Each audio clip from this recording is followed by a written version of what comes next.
Hello Capricorn, Sun, Moon, Rising, and Venus signs. Kamusta kayo? Sana po'y nasa mabuti kayong kalagayan. Welcome back po sa Star Tarot at kung bago kayo rito, welcome din po kayo. Please subscribe, like, share my videos, and leave me a comment kung nakaresonate po kayo. Thank you. So Capricorn, first card ninyo, first message, we have Oak Tree. Power, courage, and strength. So siguro sa ngayon, um, feeling ko dito, baka napanghihinaan ng loob ang iba sa inyo rito regarding something. Kaya kailangan ninyo na buhayin, i-activate ninyo yung strength and courage ninyo. Kasi lahat naman tayo, we are all given that, no? Lahat tayo, lahat sa atin innate yung courage and inner strength. Kaya lang, yun nga lang, minsan ng iba, 'di ba, nawawala ng mas parang malakas, no, yung inclination ng iba towards fear, towards takot, no, towards doubt, towards pagdadalawang isip, yung mga ganyan. Kaya, ang paalala sa inyo ng divine sa ngayon, you are more powerful than your fear. Okay? Alalahanin ninyo yon na mas makapangyarihan ka kisa sa takot mo. Kaya kayang-kaya mong lusawin yung takot mo at palitan mo ng tibay na loob, no, ng courage mo, ng inner strength mo. Okay? Kasi mas mas powerful 'yan, 'di ba? Kisa doon sa pagdadalawang isip mo or kung kunyari baka nawawalan or nakukulangan ka ng confidence sa sarili mo, 'di ba? Kaya mong kontrolin 'yon. Kaya mong malagpasan yung stage, no, na gano'n, na natatakot ka na basta magtitiwala ka lang sa sarili mo, 'di ba? At tibayan mo ang inyong loob kasi kaya kaya mo, no? Kaya mong lusutan ng mga problema, kaya mong malagpasan ng mga problema, mga challenges, kayang-kaya mo 'yun, okay? So we have bounty and balance. Ayan. So this is siguro kasi yung autumn, 'di ba? Harvest time 'yan. Kaya maaari na sa ngayon, you are going to harvest, no, the fruit of your labor. Kaya this is the time that you are going to be feeling, um, bounty and plenty, di ba? May experience mo yung bounty and plenty of material things, money, ganun. Kasi nga, merong financial reward, no, na matatanggap ka sa kung ano man yung mga bagay, no, na pinagkakaabalahan mo, whether that is trabaho, whether that is negosyo, yung ganyan. And feeling ko this could be the start, 'di ba, of getting balance, 'di ba? Baka ngayon mababalanse mo na ang lahat. Okay? So what else? We have seeds, new ideas, hope, open-mindedness. Okay? So maganda rin ito kasi siguro meron kayong mga bagong ideas na new ideas will arise at magiging open ka, magiging bukas ang isip mo para diyan, 'di ba? Para diyan sa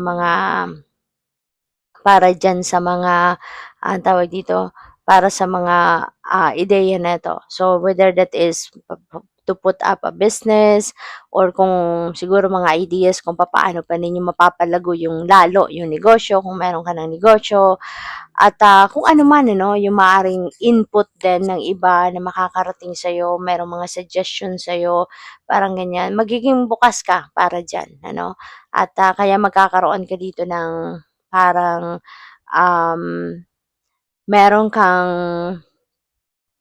pag-asa na kumbaga kunyari nag-struggle ka, no, sa isang bagay, 'di ba? By opening up yourself, no, for advices ng ibang tao, for input from ibang tao. So 'yun, maaring 'yan ay makatulong sa na mas maging maayos, no, ang inyong sitwasyon, ma-fix kung ano man ang mga bagay na nangangailangan ng pag-aayos, no?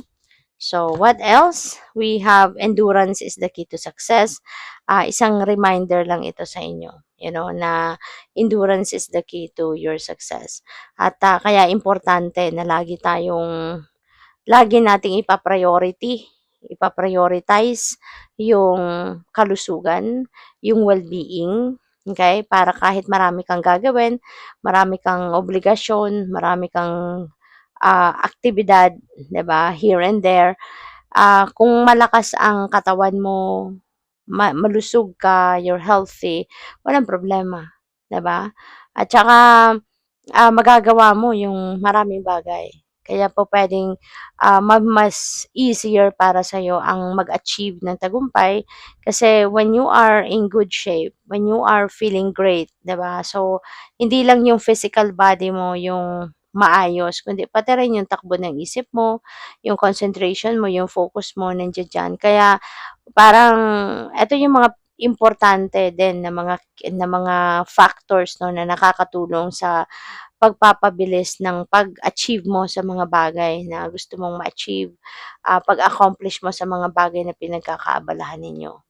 So, trust in the wise spirits and your prayer will be answered. Ayan. So, kung talagang ikaw ay naniniwala, kapag ikaw ay nagtitiwala, no, sa inyong spirit team, sa divine universe, di ba? If you believe in them, no, na tutulungan ka nila, na matutulungan ka nila, eh talagang tutulungan ka nila. Di ba? At yung mga dasal mo, yung mga heart's desires mo, 'di ba? One day, talagang 'yan ay dadating. Lalong-lalo na kung nagte-take action ka at the same time, nagdadasal ka, sa kanila and at the same time nag-a-action ka, gumagawa ka ng paraan para talagang makalapit ka doon sa pag-achieve ng mga bagay na gusto mong ma-achieve, ay talagang 'yan ay mangyayari. You will see, 'di ba? That, kung ano man yung dream mo that will come to fruition. So, we have lost but never alone. Okay? You may be lost. You may be feeling like parang ano ka, abandoned ka kasi baka sa physical realm wala kang makausap or walang gustong kumausap sa'yo kasi lahat busy, lahat may ginagawa, 'di ba? Pero isipin mo hindi ka nag-iisa.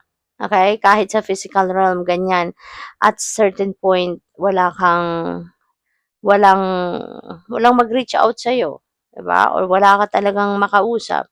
So, at least 'di ba sa spirit realm ang dami mong kasangga, 'di ba? Unang-una na diyan yung mga ano mo, guardian angels mo. Laging 'yan nandiyan. Kasi yung mga guardian angels natin naka-assign 'yan sa atin. 'Di ba? Naka-assign 'yan sa atin na, for the rest of our lives, 'di ba, nandiya-diyan 'yan. Kaya you can reach out to your guardian angels anytime. Ano man ang kailangan mo, reach out, just call on them, 'di ba? Just call on them para, alam mo 'yun, matulungan ka, 'di ba? Sila yung maging daan, para, makahingi ng tulong, 'di ba? Para, kunyari kay God, 'di ba? So, sila yung magiging messenger mo, yung gano'n. At saka nandiya lagi 'no, yung mga ano natin, guardian angels natin. Whenever we need help, whenever we need someone to protect us, to keep us safe, your guardian angels will be there for you. Okay? At, kaya tawagin mo lang 'no, they're just a prayer away. Kaya 'wag mong isipin na mag-isa ka lang, 'wag mong isipin na wala kang kasangga, wala kang allies, 'di ba? Kasi yung spirit team is laging nandiya diyan. So, tignan natin kung ano pa ang mga mensahe para sa'yo.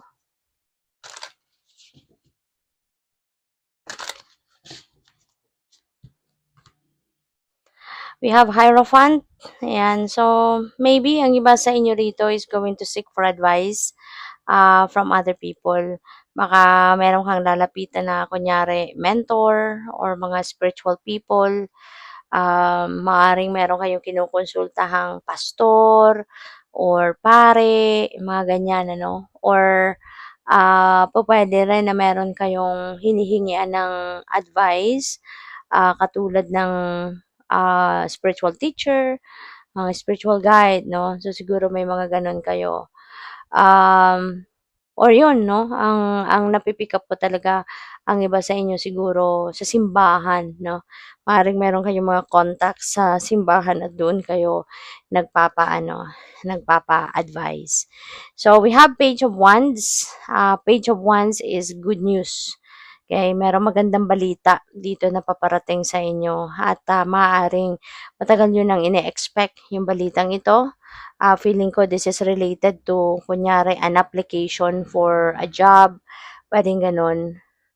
or siguro dream job mo kasi ito, dream opportunity mo 'to, and finally after a long time siguro ngayon, 'di ba, nagbukas na, 'no? Maaaring pinost na yung position na 'to, it's already out, 'di ba, at puwede na kayong mag-apply, puwedeng gano'n. Kaya parang matagal mo na 'tong binabantayan, matagal mo na 'tong inaantay. So ngayon maaaring, you will be feeling excited and ecstatic kasi yun nga, finally, 'di ba?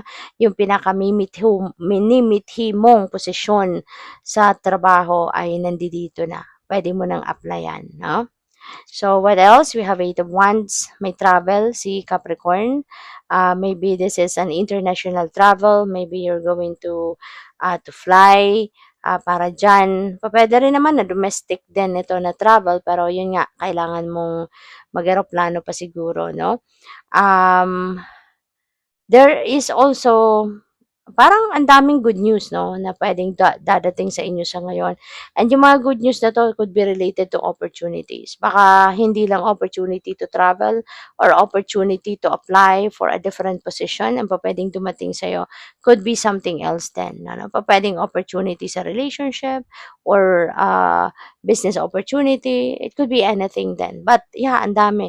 Maaaring madaming dadating 'no, na oportunidad para sa'yo na puwede mong pagkakitaan, 'di ba, yung mga gano'n. Kaya good luck sa'yo, you know, you need to be ready, okay, for anything kasi, fast moving energy din ito si Eight of Wands kaya po puwedeng, you know, kung ano man ang offer na 'to pupuwedeng hihingin agad nito yung reaction mo, yung sagot mo, yung final say mo, yung mga gano'n. Kaya you need to be alert at all times. So, good luck. Thank you for watching, Love and Light. Namaste.